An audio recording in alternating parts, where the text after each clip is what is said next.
Hello and welcome to the Provisional Manatee Hour podcast with Matt and Zach.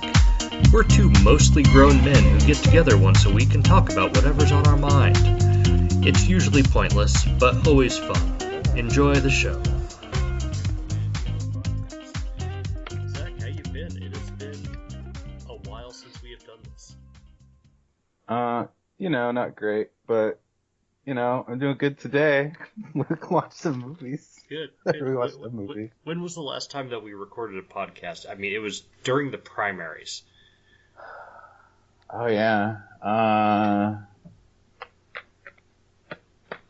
want to say, maybe April?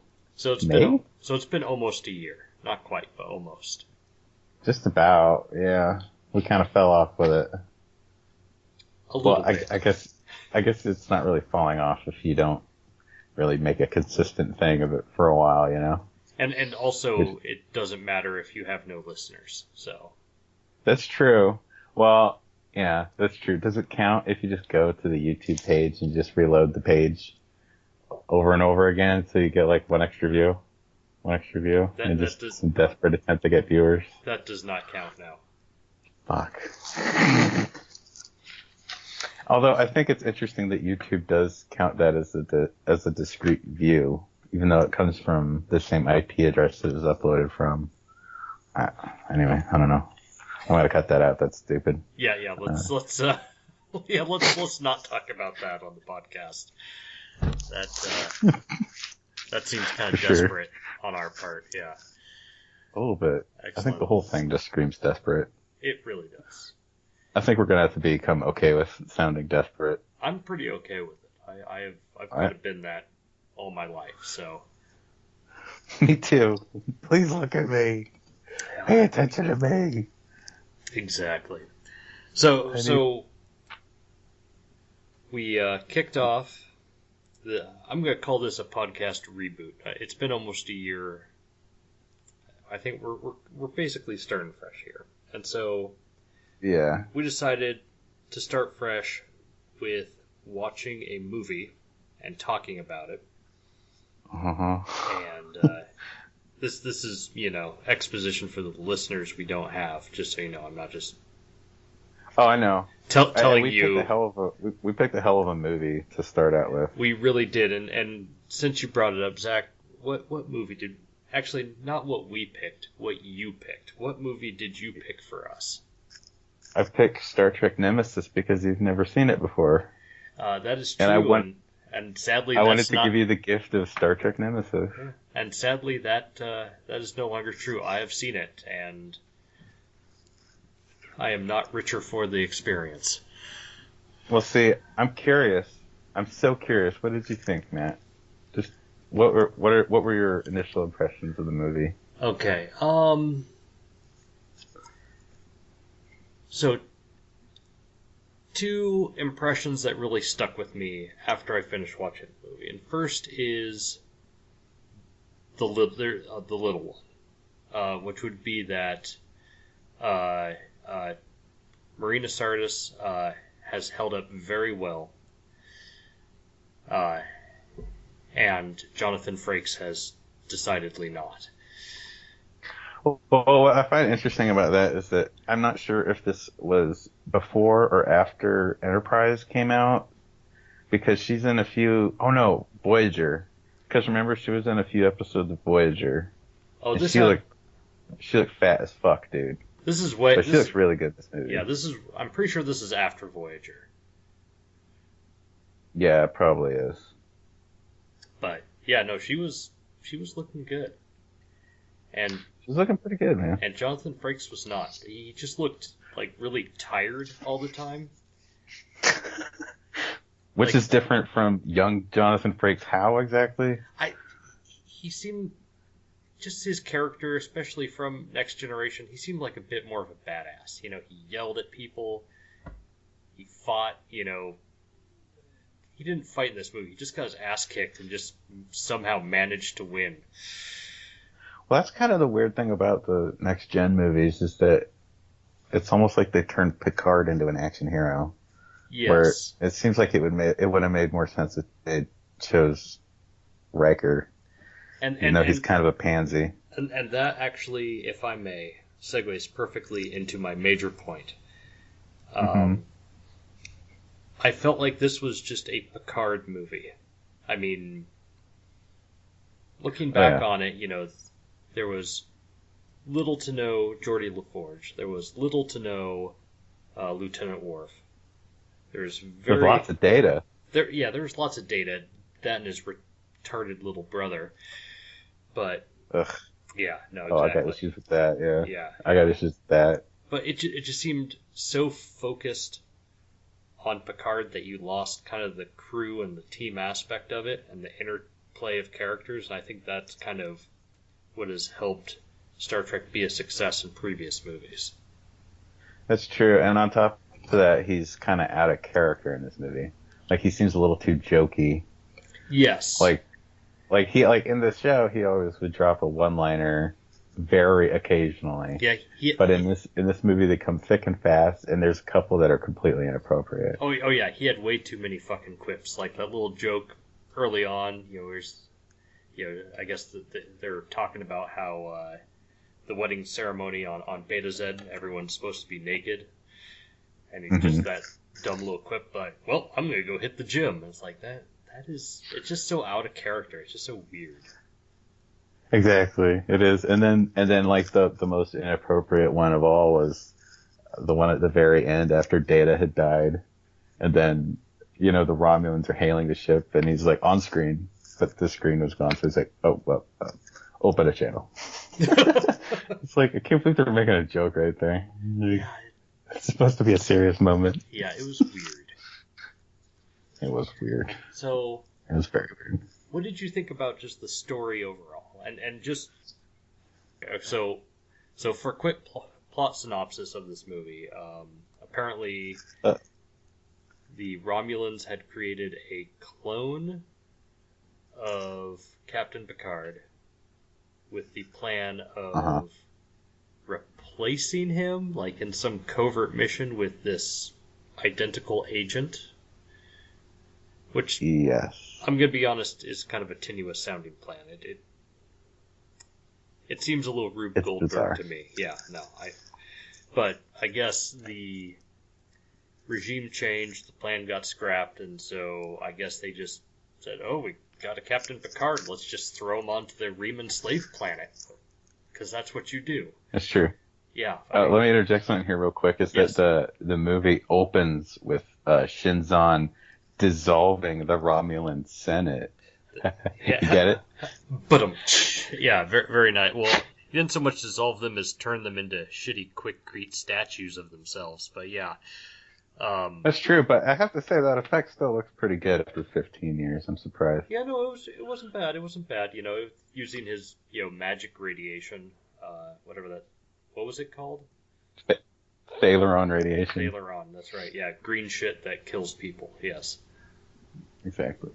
It's nonsense. It's what it is. Yeah. So. It's and I pure guess Star Trek nonsense. And I guess clone Picard has some vendetta against original Picard. That really wasn't fully explained either.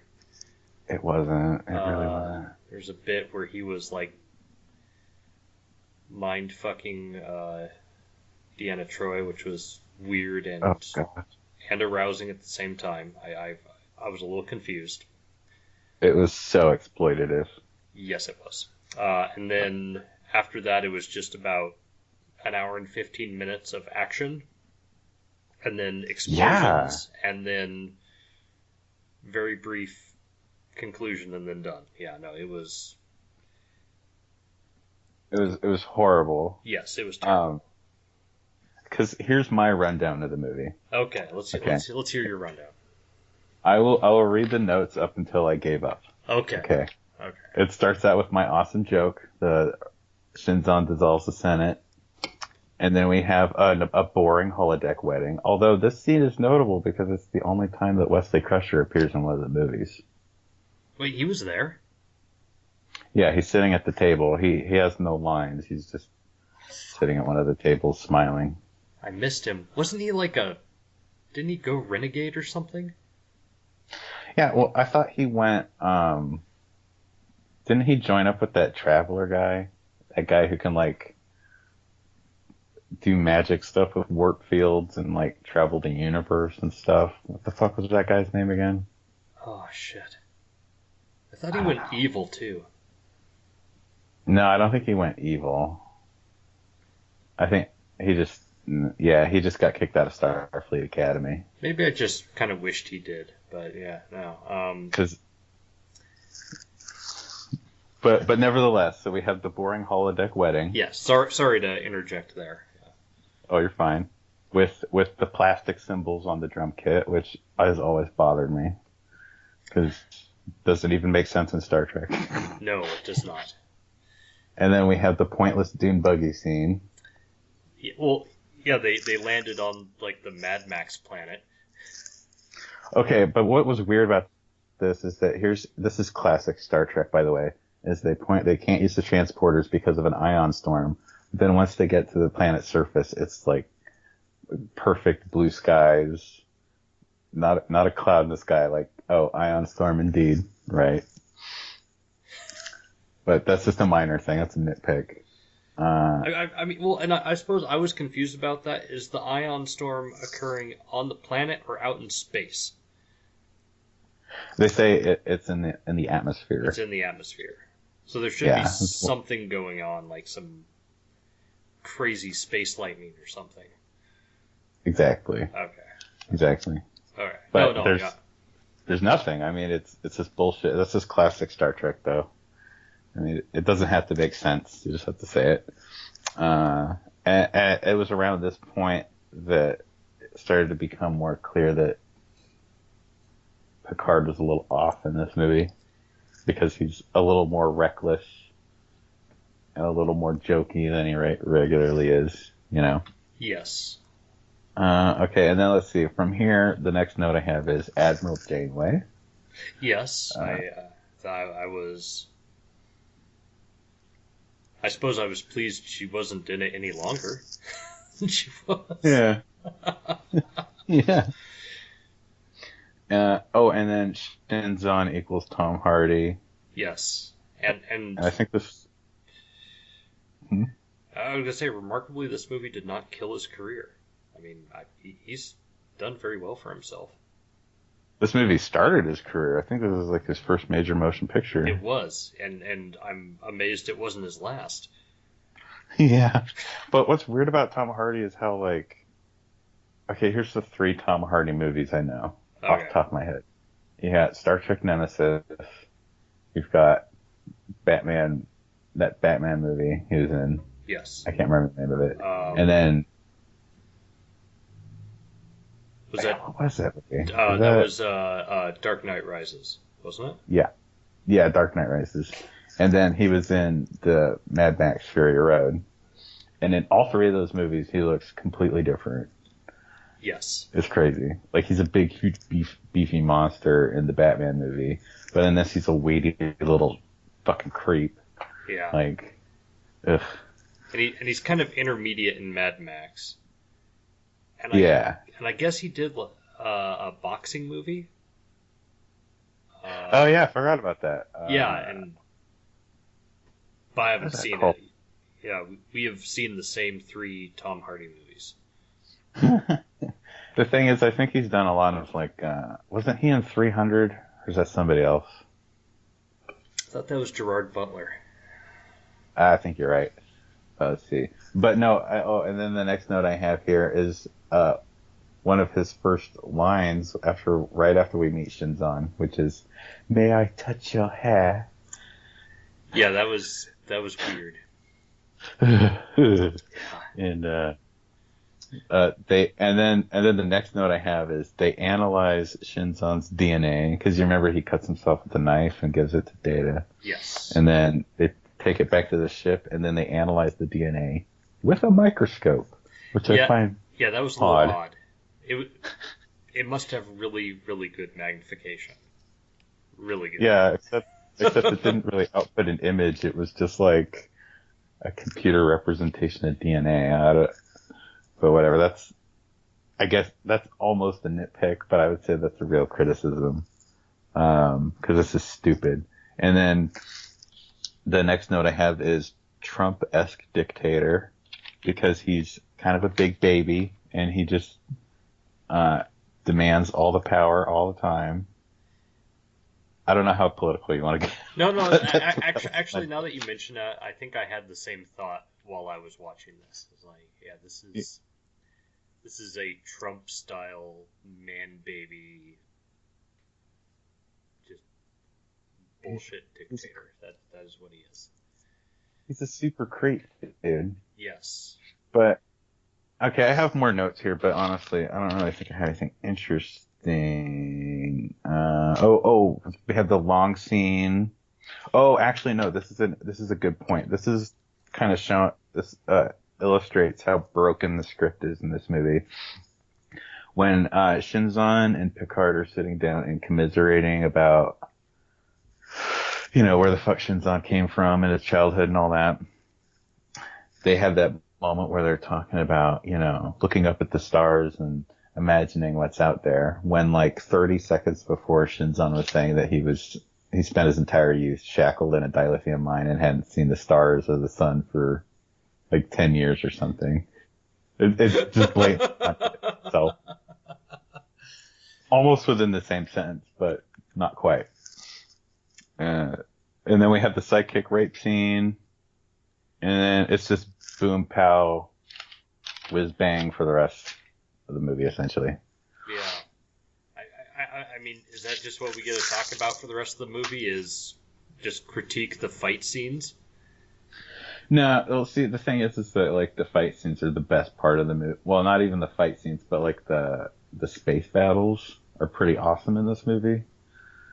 But then, I don't know, the fights, like the actual physical stunts and stuff, are just kind of lame. Yes. Because these actors aren't action stars; they're old TV soap opera stars. No, I think that's where a lot of my feelings on Jonathan Frakes in this one come from. Yeah, he just was not looking good, was not moving good, just kind of fell around like a sack of shit. No. It's like the scene when he and the Raymond guy fall on the catwalk, and the catwalk like completely buckles. Yes. It's like, oh, Jonathan Frakes, that's putting on some weight. I'm pretty sure that wasn't scripted. They just didn't stop the camera and just kind of let it go. Yeah. After cut, he just hobbled his way to craft services and just ate the entire table. Yeah. So what's interesting is, I originally saw this movie in the theater when it came out. Okay. And I hated it then. And I hate it now, but I don't hate it quite as much as I used to hate it. But I think I finally figured out why I hate it. And why do you hate it? There's two reasons. Okay. First off, I don't understand why the hell they felt the need to invent a new alien race to Remans, when they could have just completely cut that out and made it like a group of rogue Romulans or something. It would have made more sense. I had a similar thought because, I was kind of racking my brain, like, is this part of canon? I mean, I have never heard of this before. So exactly, it was strange to me. It's like, why not just let them be Romulans? Just have like some like internal intrigue there. Exactly, like Star Trek does that. I don't know why they felt like they couldn't do that for this movie. And then the second reason I hate this movie is that Shinzon doesn't have a fucking motivation to do. Like, why is he so hell-bent on destroying Earth? I mean, I understand why he hates Romulans, but why the hell does he hate humans so much? That makes no sense, and it's never really explained. Yeah, that was very unclear to me, too. It was just like, he is a stock bad guy. We just need a bad guy.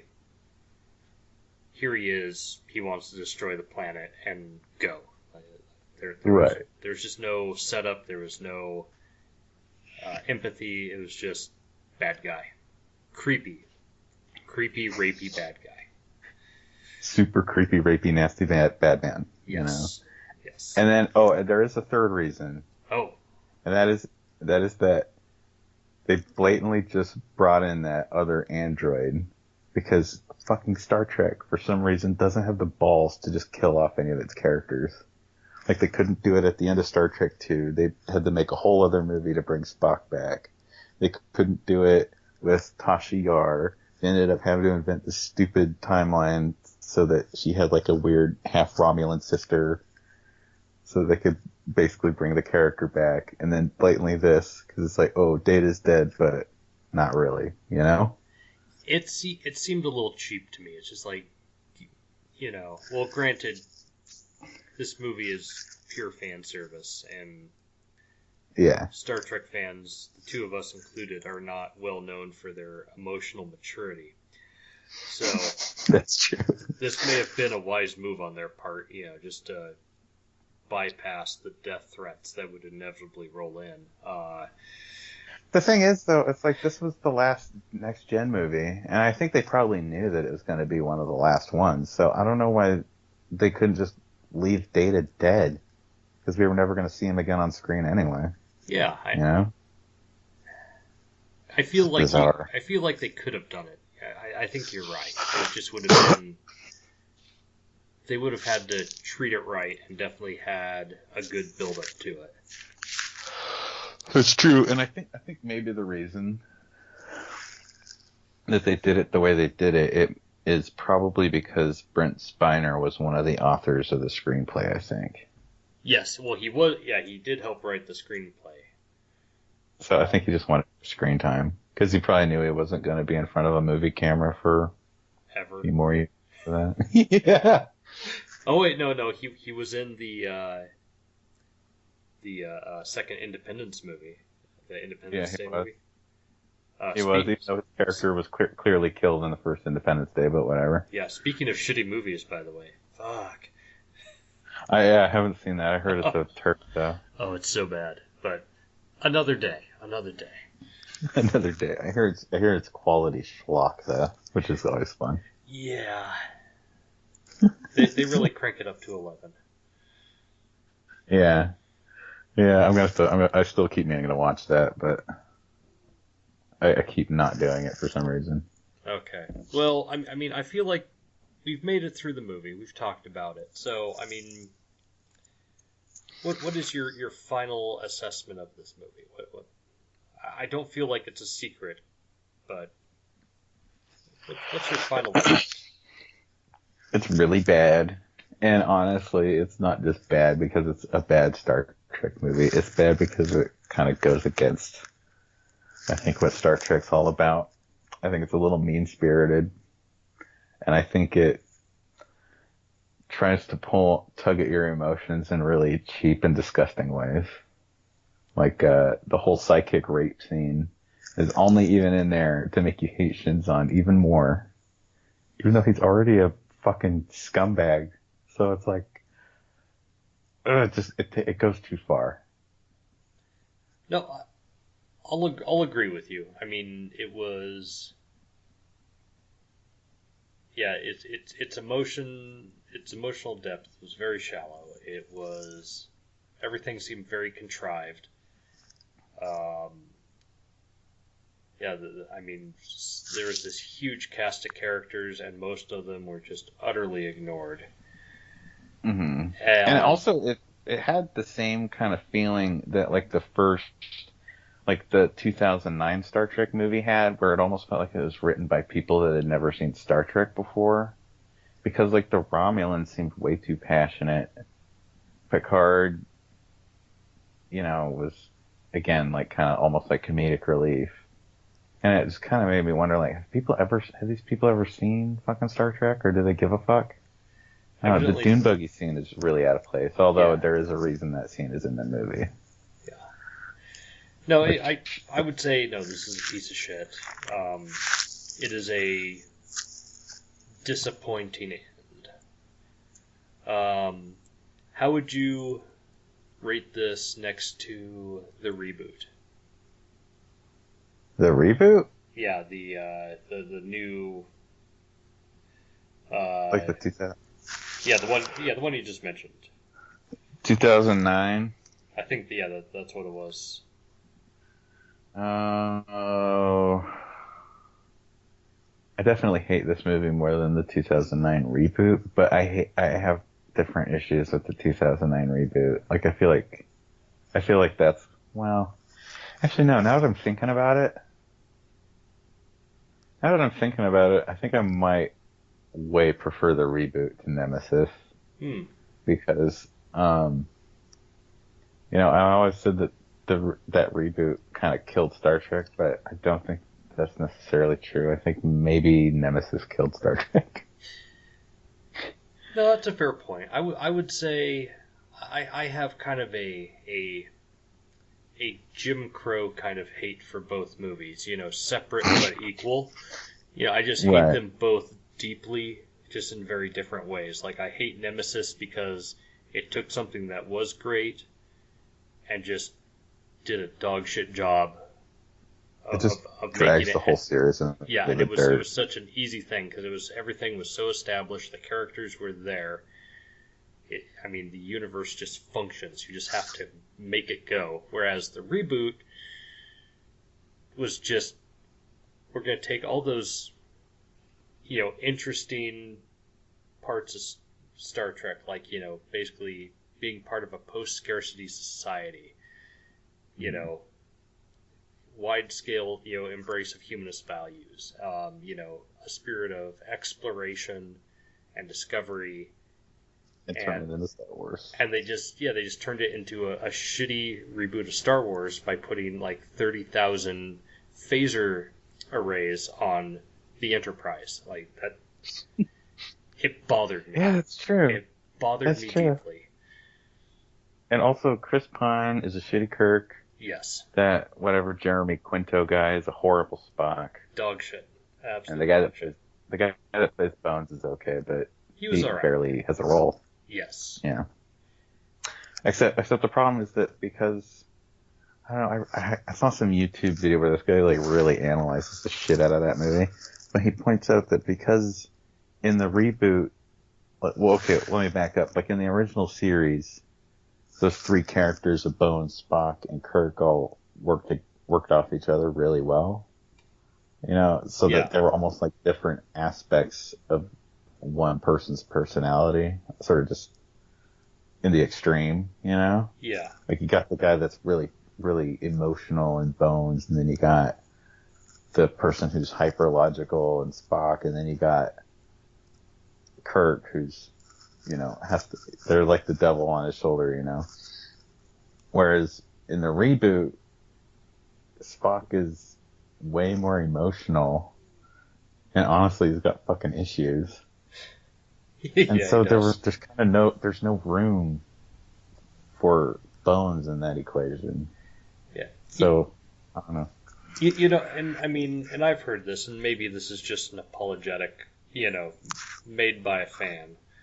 Just that, the reboot is basically supposed to represent those three characters, growing into those roles as, basically three parts of a, singular, Gestalt entity. And right. Maybe I just don't see that. I don't see them coming together. I see them just continually clashing against each other and shitty lens flare. So, no. Which is literally exactly not what Star Trek was ever about. Exactly. Yeah, so fuck both of them. Just at different water fountains. Although, I hear it, but it's just, hang on. Oh, never mind, I forgot what I was going to say. I was going to say something really interesting. Oh, no, wait, no. There's a documentary on Netflix about Gene Roddenberry. And it's about the creation of the Next Generation. And they talked to a bunch of different writers of the show. And they're talking about how in the first couple seasons it was really, really hard to write for the show because Gene Roddenberry had this vision where none of the characters had any interpersonal conflict. They would all work together to a common goal in like perfect harmony. And they're like, I don't fucking know how to write that. Like drama's about interpersonal conflict and you're telling me not to do that. So I don't know. You kind of need that to make a story intriguing to humans. Exactly. And yet I don't know. It still kind of worked. It became its own thing, you know. It I did. don't know. I feel like the reboot just kind of sucked all that out of it, which I kind of understand. They got to make money. It's all about the money. I mean, It is. who cares what they trample on in the process? Yeah. Well, and studios at this point aren't going to bet money on something new and untested, so we're just I have gonna a get question for you. just constant reboots of the same old shit. So Exactly. Exactly. When is the last time you went to a movie and actually felt like any kind of emotion when you left the theater? positive or negative? Any emotion. I Okay. usually just feel empty when I leave the theater. It's Okay. like, So I've got did a that for a few while. I can throw out from the last few years. First I can throw out is Mad Max Fury Road. Okay, yeah, that was great. Came out of that theater very happy.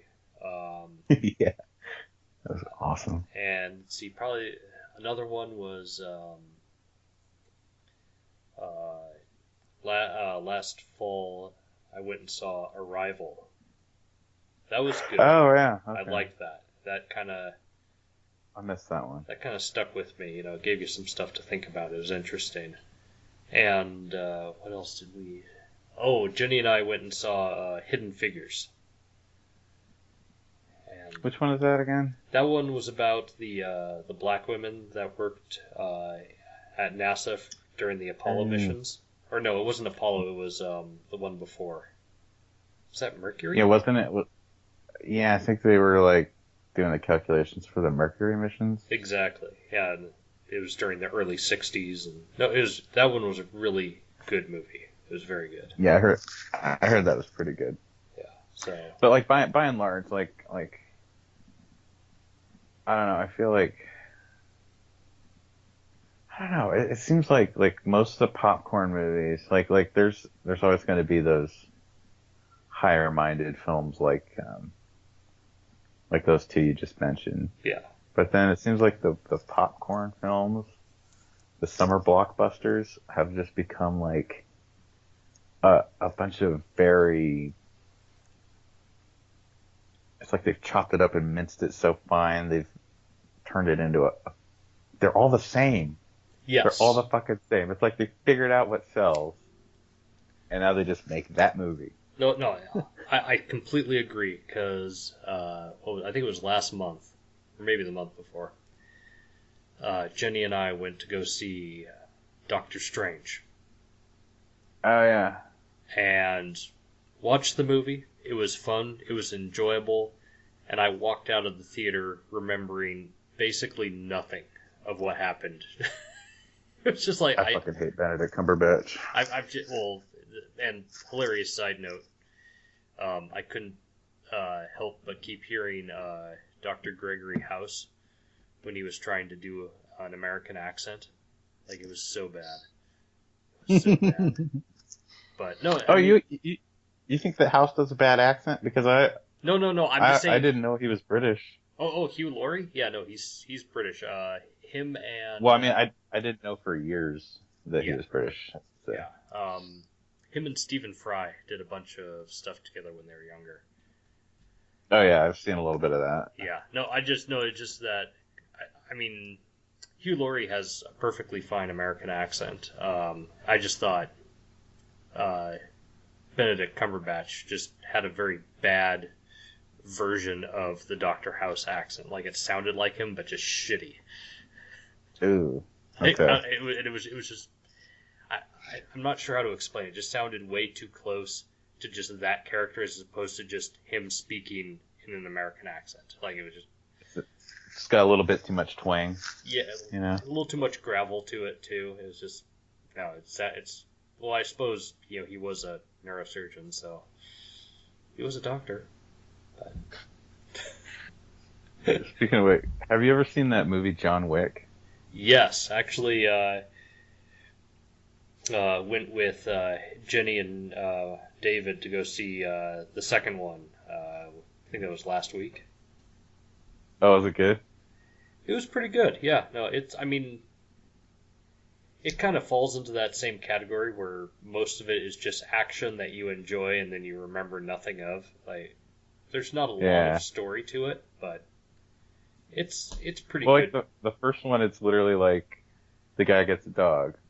The dog is only in the movie to get killed, to give him a reason to kill the bad guys, Yes. and then that's the whole movie. This And was to me, that's kind of enough. I this don't know. was a very similar movie, and I mean, it was high quality popcorn, and it Oh was yeah. enjoyable. The fight scenes were good. The car chases were good, and there was enough story in there to keep you in it. So no, I enjoyed it. It's not like the exact same though, like because does he just get another dog that gets killed? That Well, that would no be kind no of sad. spoilers since you haven't seen it. Oh fuck, he does, doesn't he? It's not the same movie again. It is Okay. a similar movie again, but similar in all the ways you liked the first one, really. Well, fair enough. I thought it did a pretty good job of world building. Yes, no, it was Yeah. a very interesting universe it existed in. Yeah, like the whole idea, like the hotel where all like the murderers hang out and stuff, and they'll have like this, they have like this kind of, what was it, like this currency, those chips they would use? Yes, yeah, like I don't know. the gold coins. Yeah, Yeah, that was kind of neat. yeah. No, Yeah. that was interesting. I didn't get a close look at any of the coins. I'm kind of guessing they were just like Krugerrands or something. Yeah, they must have been, because I was like, I don't know, are those chocolate coins? Because I think I might need like a whole bag of those if I was going to rent somebody a hotel room for the night. Yeah. Well, Especially if I thought there was any kind of chance they were going to murder somebody in it. and I couldn't understand the exchange rate. Like I kind of paid attention to that in the second movie, where basically he buys a drink with one coin, Ooh, that's a heavy and then he price. goes and buys like 13 guns with no more than a dozen coins, I think. Yeah, and then like in the first one, when he pays the cleaners to come and clean up the bodies, he gives them like 3 coins. Yeah, You think that'd be a couple hundred coins? That's a big favor. yeah. No, I don't get the exchange rate at all. I mean, yeah, You know, I guarantee you that the writers probably do that shit on purpose just to drive people nuts. probably. You're thinking about it too much, bro. They just kind of love needling at pedantic nerds like us. Exactly. Oh, hang on a minute. Oh, fuck, you're back. My goddamn cat's back in the room. Oh, He's being so annoying right now. Oh. So anyway, we were talking about movies. Right? yes. What else you seen lately? I only brought up John Wick because that's the last movie I saw. Okay. Jenny and I have been kind of working our way back through the Marvel universe. Mm-hmm. Let's see. Are you rewatching, or are you just catching up on ones that you haven't seen? We're rewatching. So, like, stuff we Okay. went and saw in the theater, 5 years ago. Okay. So, night before last we watched Captain America. Okay. Let's see. What else have I been watching? Oh, some of Jenny's friends came and stayed the weekend 2 weeks ago. And they have a Google Prime account. What are you doing? I'm trying to get the goddamn cat up if you're still stop meowing. I'm sorry, I'm done now. Okay. Continue. Okay.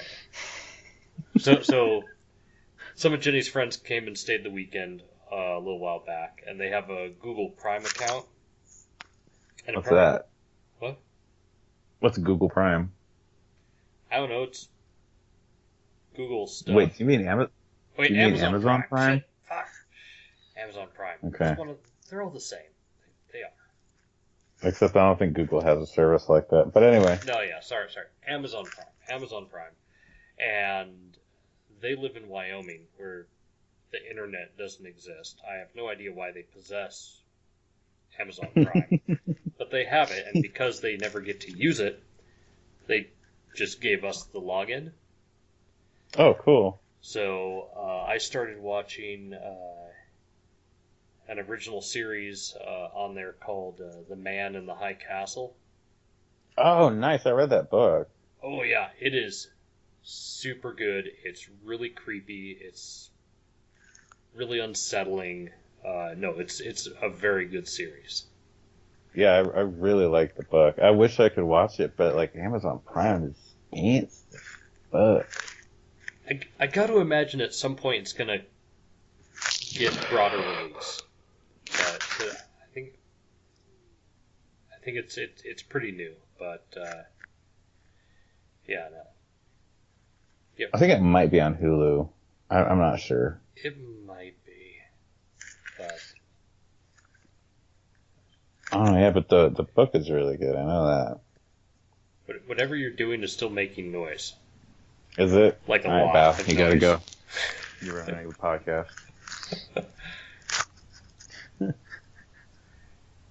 He's super annoyed with me right now. Yeah, it sounds like you're peeling scotch tape off of a cardboard box. Am I? I don't know. It's Is just what it making that sound? just sound this weird scraping, rustling sound. That's because I was giving him neck scratches Oh, okay. Must right be. by the microphone. Oh, well, yeah. That's probably just too close to the microphone. But Yeah. yeah. So, yeah, I've been watching Man in the High Castle. Actually, tonight, as soon as I finished it, I came down here and called you. I was watching Dune. The old movie? Yeah, the 1984 David Lynch Dune. Oh, nice. That movie's super weird. I love that movie because I just finished reading the book again. You know, I first read it back in high school, Mm-hmm. and so I reread it. And when I was at the video store renting the piece of dog shit that we just talked about, I was like, I need some better movies, so I grabbed Dune. You know, did you ever see that, like on the Sci-Fi Channel, they did a mini-series Yeah, I've heard about that. I know it's long as fuck, isn't it? it is, but it's a lot closer to the book, but paradoxically, I don't think it's as good as the movie. You know, I saw part of it. I remember when I was in college, Yeah. and I was like, I just wasn't pulled into it. Yeah, I imagine it probably just looks terrible now, like the CG and stuff that's in it. But yeah. I will say one thing. A lot of the special effects in the old one don't hold up. I think the one thing that does, I think they did a very good job, puppeteering the Shai Hulud. I think they captured the scale of him very well. oh yeah, and with that movie, it's more about like, I don't know, like the visuals. Like the effects might not hold up, but it's like the visuals themselves are still kind of cool. Like the blue glowing eyes. Yeah. And just the desert, the matte paintings and stuff. And like when they go to who's that nasty bastard that's in that electric, that hover chair? The Baron Vladimir Harkonnen. Yeah. Like when they go to his like home world or whatever. Giddy that Prime, looks really cool. thank you very much. Yeah. So it's been a while. It's been a minute. Yeah, they like take a little trip through the rape dungeons and stuff. Yeah, no, it's a weird place.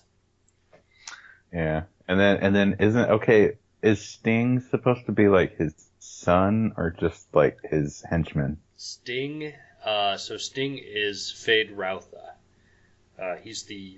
Him and Raban are both Baron Harkonnen's nephews. Okay. Yes, and he, at least in the book, Feyd-Rautha was to be his successor. Okay. Okay. Yeah, it's been a long time since I've read that book. I should reread it. Yeah, no, it's super good. I really enjoyed reading it. And this is kind of funny. So do you remember when you first read it? There's a lot of weird and new words, and there's a glossary in the back of the book. Yeah. The first time I read it, I didn't know there was a glossary. Honestly, I had no fucking idea what's going on. So I just buffaloed my way through it, and a lot of it, like, there's like little contextual notes to kind of tell you what some of this shit is, but in some of it's just like, I have no fucking idea.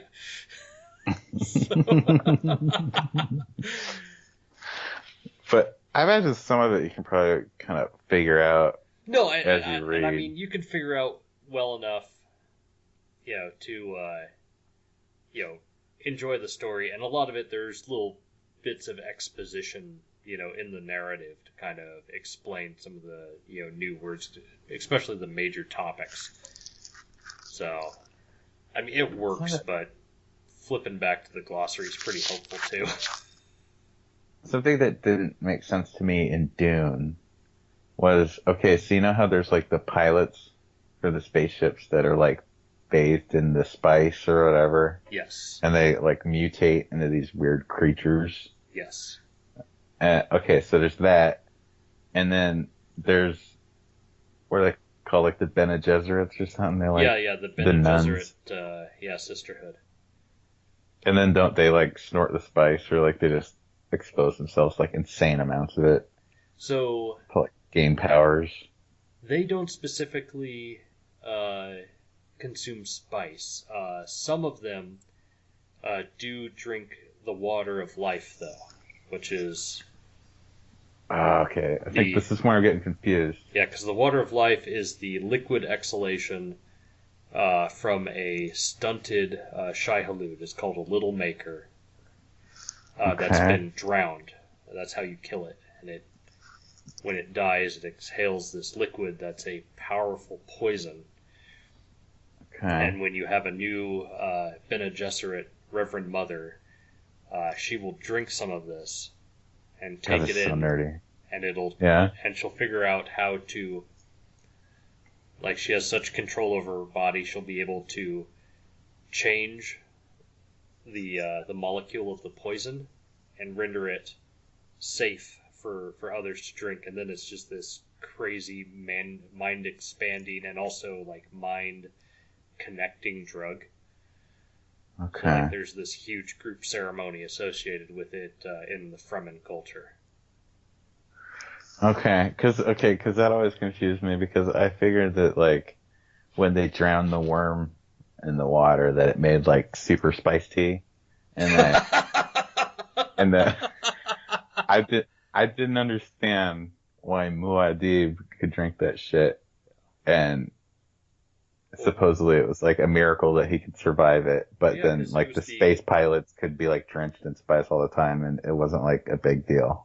Because he was the I didn't realize they were two different things. Yes. So I guess that makes sense now. Yes. And also, that's how he was able to control the spice, because he knew that if you took some of the water of life and injected it into a pre-spiced mass, it would turn into the water of death and basically cause a chain reaction and kill the Shai-Hulud and all the other fauna of Dune and shut down the cycle of spice production. What the fuck? Yeah. Just by like mixing two things together? Yeah. How does that work? Wouldn't you have to? I mean, I don't know, man. It's chemistry, dude. Don't chemistry my ass. Okay. I suppose it was more of OChem, but But let's say you do that off of Dune. Let's say you were to do that on like a space station in orbit around Dune. Would it still destroy all the fauna and stuff on Dune, or does it have to like start a chain reaction? No, it's in Dune. Like, so the spice is formed, like, so there's a water pocket down in the sediment on Dune. Okay. And the what are they called? The little makers, little kind of weird animals, kind of surround it and seal it off the water, and in that Mm-hmm. they produce spice. And when the spice is ready, there's this buildup of carbon dioxide gas, and it explodes, and it kind of shoots all this spice that's created up to the surface. Okay. Now, if you took some of the water of life and injected it into a pre-spice mass, but before it exploded, it would react with the chemicals inside the pre-spice mass and make the water of death, which would kill the little makers, and they would spread it around, and it would start get to other pre-spice masses in the sand, and would What? eventually it would kill all of the Shai-Hulud, it would kill all the sand plankton, it would kill all the little makers, and then there'd be no new spice. Wouldn't that kind of be like a snake killing itself by biting itself? I don't know. I'm just saying, like, shouldn't I don't know. Okay, shouldn't the sandworms be like immune to the water of life or the Well, no, water? no. So they are killed by water, and it's not the water of life necessarily. It's when it goes into the pre-spice mass and is changed into the water of death. Wow. Okay. I'm just gonna pretend like I understand it Okay, yeah. because this Read is the like the book. dorkiest thing I've talked about all day. Just What? read the book. It's fine. No, yeah, I need to reread it. It's been a while. I think I read it in like uh early high school. I don't know. Yeah. Believe it or not, it was required reading in one of my English classes. Oh, really? Nice. Yeah. That's actually impressive Yeah. because that's a huge fucking book too. Oh yeah. Yeah, we read a lot of big books, man. We read that and like The Grapes of Wrath and stuff. I like that book. I never read The Grapes of Wrath. I probably should. It's kind of an American classic.